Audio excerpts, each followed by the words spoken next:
As the 1980s began, Europe grew exhausted with the Cold War. A West German Green political party persuaded Western Europe to remove all nuclear weapons from the continent.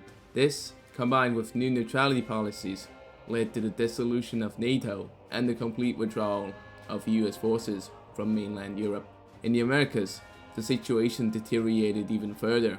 Cuba and Nicaragua expanded their militaries through a combined 500,000 troops. Communist revolutions spread through El Salvador, Honduras, and Mexico.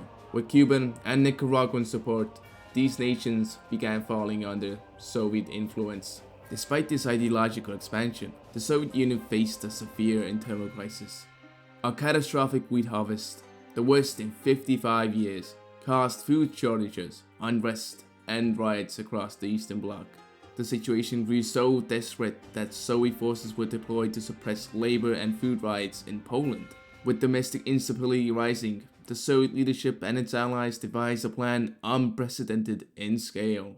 In the early morning hours of September, Soviet troop transport aircraft disguised as civilian airliners crossed into American airspace. Paratroopers were deployed across key passes in the Rocky Mountains. Simultaneously, nuclear missile strikes targeted US strategic locations, focusing on missile silos and communication centers, crippling America's capability to coordinate a response. Cuban and Nicaraguan saboteurs, having infiltrated the United States through Mexico, attacked military bases across the Midwest and Texas. Their operations opened the way for additional Soviet reinforcements and allowed Cuban and Nicaraguan ground armies to advance north through Mexico. The Soviets then crossed the Bering Strait and invaded Alaska, severing the oil pipeline that supplied the continental United States. Despite these coordinated assaults, the US military mounted an effective counteroffensive. Soviet advances in Alaska were halted, and Cuban and Nicaraguan forces were stopped near Cheyenne and Kansas. The United States did not fight alone. Britain remained the only European nation to stand with the US after NATO's dissolution, refusing to adopt the continental neutrality policies like the rest of mainland Europe did. China became a second unexpected ally. Following worsening Sino-Soviet relations, the United States strengthened diplomatic ties with China, and once the Soviet invasion began, both nations fought on the same side. Occupation efforts proved costly for the Soviets. American guerrilla fighters disrupted supply lines, destroyed Soviet equipment, and prevented consolidated control over captured regions. After a prolonged conflict, lasting an unknown but significant number of years, the United States expelled all communist forces from its territory. The defeat of the Soviet invasion brought the war to an end and restored American control over the continent.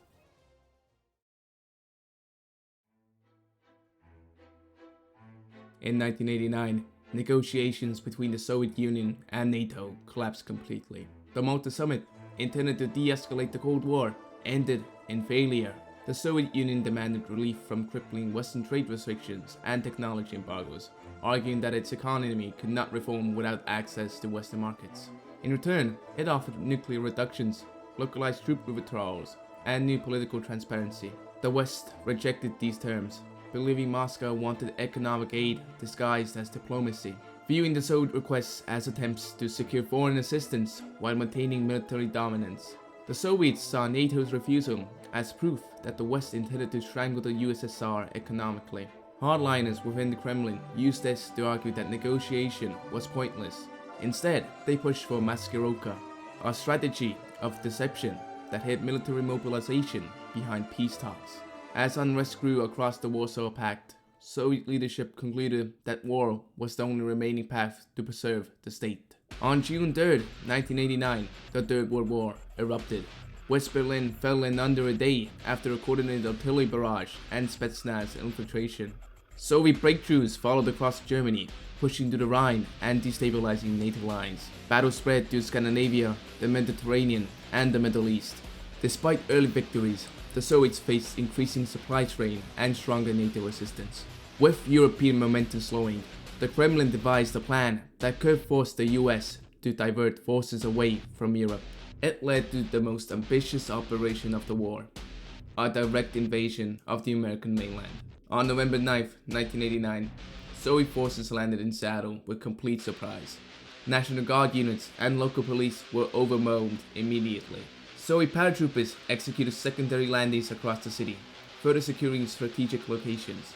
As Seattle was captured, Soviet forces pushed south and east, aiming for Fort Teller, a critical site connected to the Strategic Defense Initiative.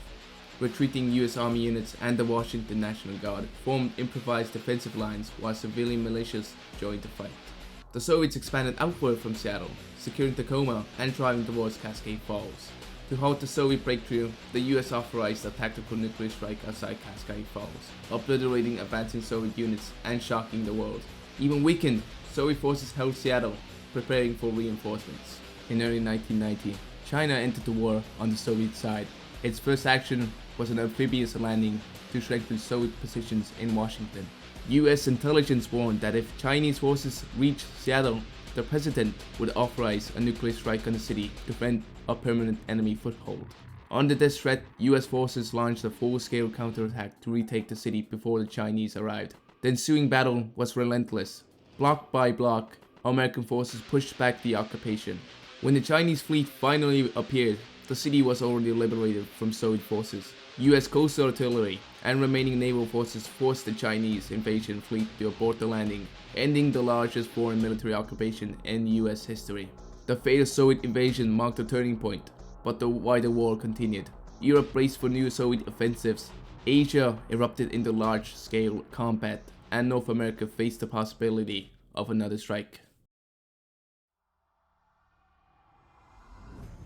In 2011, Zakayev's reign of terror had come to an end, but his followers used his death to turn him into a martyr, allowing the ultranationalists to eventually seize full control of Russia.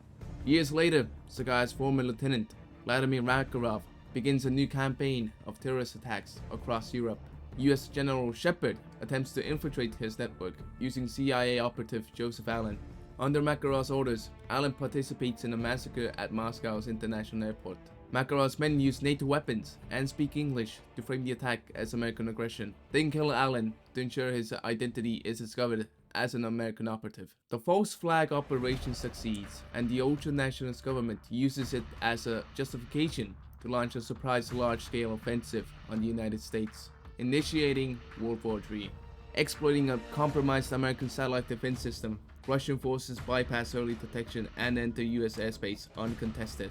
Airborne and amphibious troops strike the East Coast, turning major cities into active combat zones overnight. Washington, D.C. becomes a primary battleground as US Army regions attempt to hold the capital with every available asset they got. Simultaneously, Task Force 141 shifts its focus to Makarov, attempting to dismantle the leadership responsible for the invasion by tracking his contacts and gathering intelligence. Through one of the contacts, the task force discovered that the Russians are holding one of Makarov's most hated enemies, codenamed Prisoner 627, in a gulag in eastern Russia. This prisoner might be the key to hunting down Makarov. Task Force 141 then infiltrated the gulag and discovered that the prisoner is none other than Captain Price. Learning of the Russian invasion, Captain Price hijacks a Russian nuclear submarine and launches an ICBM towards the US, detonating it in the atmosphere. The resulting EMP shuts down both American and Russian electronics over Washington, destroying the International Space Station in the process. On the ground, Rangers signal that the capital remains in American hands, preventing a planned US carpet bombing of the city. Once both sides recovered from the EMP blast, the war continued on. A US Delta unit designated as Team Metal is deployed to New York with the objective of crippling the Russian invasion. Once they deactivate a Russian jammer, allowing the US Air Force to retake control of the skies over New York and strike vital Russian positions, Team Metal infiltrate a Russian submarine and override its systems, launching its missiles at the surrounding Russian fleet, destroying the naval group supporting the invasion. With their fleet eliminated, Russian forces in New York lose their logistical support and are driven out of the city. The defense of Washington and the liberation of New York together drive out the remaining Russian forces from the US mainland. Although Makarov is still at large, while the Russians plan to open another front in Europe. After the desperate Soviet nuclear strike had failed, and a final battle in Moscow where Stalin was killed, the Soviet Union was defeated by European Allied forces, ending the Second World War. A peace plan overseen by Allied powers saw Russia reduced to a puppet state, but still being able to retain its communist ideology. Alexander Romanov was installed as premier, chosen for his ties to both the Tsarist and Communist eras, as well as being pro-Western. Romanov formed the World Socialist Alliance and appeared to be committed to peace. In reality, he was rebuilding the Soviet war machine in secret. His chief advisor, Yuri, one of Stalin's former psychic soldiers, helped Romanov conceal the massive rearmament effort from Allied observation. By 1972, the USSR was prepared to launch a new world war, and this time they would strike in the heart of the West, the United States. Soviet forces opened the conflict with a massive, coordinated invasion on both American coasts and through Mexico. Simultaneously, Yuri disabled US strategic command with psychic interference, preventing any effective retaliatory response. American defenses collapsed rapidly. Soviet armies established firm beachheads, deployed psychic beacons to pacify local populations, and even succeeded in mind-controlling President Dugin before he was rescued and evacuated. The Soviets then began constructing a psychic amplifier in Chicago, designed to subjugate all of North America by means of mind control. A US counterattack destroyed the device, but the Soviets retaliated by annihilating Chicago, further weakening the remaining Allied forces on the continent. The United States approached total defeat. Relief finally arrived when Allied forces in Europe destroyed Soviet nuclear missile silos in Poland, allowing the rest of the Allies to enter the war. With a second front opened, pressure on America eased. Over time, Soviet technological superiority diminished as Albert Einstein provided allies with advanced weaponry, including the chronosphere, capable of teleporting entire armies across the battlefield. Despite their early dominance, the Soviets failed to complete the conquest of the United States. Their advance stalled, their forces overextended, and Allied power grew steadily. In the final stages of the war, the Allies used the chronosphere to teleport directly into Moscow. Premier Romanov was captured, Soviet command collapsed, and the USSR surrendered yet again.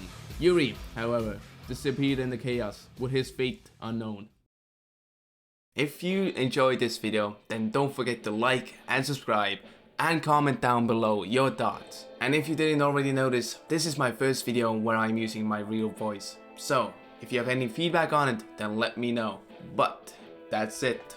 See you later in the next video.